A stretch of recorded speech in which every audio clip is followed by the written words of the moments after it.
Naging napaka-difficult or medyo pressuring sa inyo dahil prior to the announcement, parang marami ng expectation na papasok yung movie ni Ate Guy, yung movie ng, of course, Maricel, even may mga shake, rattle, and roll pa. Yung mga, yan kasi parang ano siya typical na napapanood every MMFF. So, paano nyo po ito pinrases din? And at the same time, para po dun sa mga pwedeng may mag-question na sabihin na, ba't hindi nakapasok tong ganitong movie, tong ganyan?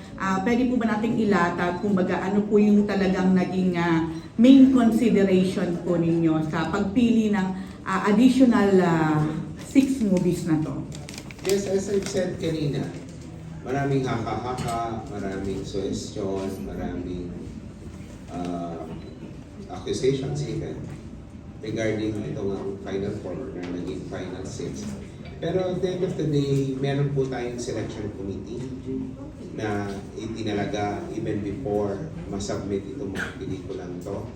May criteria po tayong sinusunod sa pagja-judge na na-brief naman po yung ating selection committee. Nandito po ang pinuno ng selection committee, si Mr. Jesse Ejercito.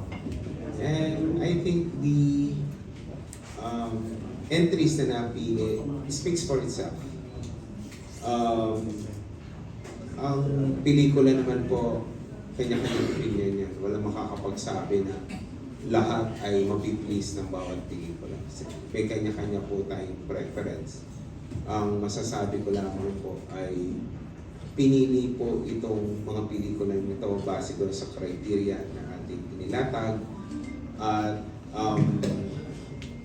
fair po yung judging nito. Yun lang po yung pwede kong i-guarantee sa inyo. Even kami as yung MMDA itself ay wala pong hand dyan. May isa lamang po kaming representative out of 8.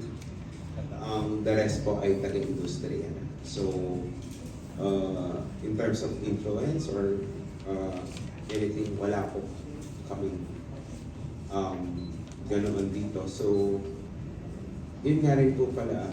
Marami po nagsasabi na bakit MMDA nag-hold ng Metro Manila Film Festival, bakit daw po hindi paubay sa mga taga-industriya ng pamamahala nito.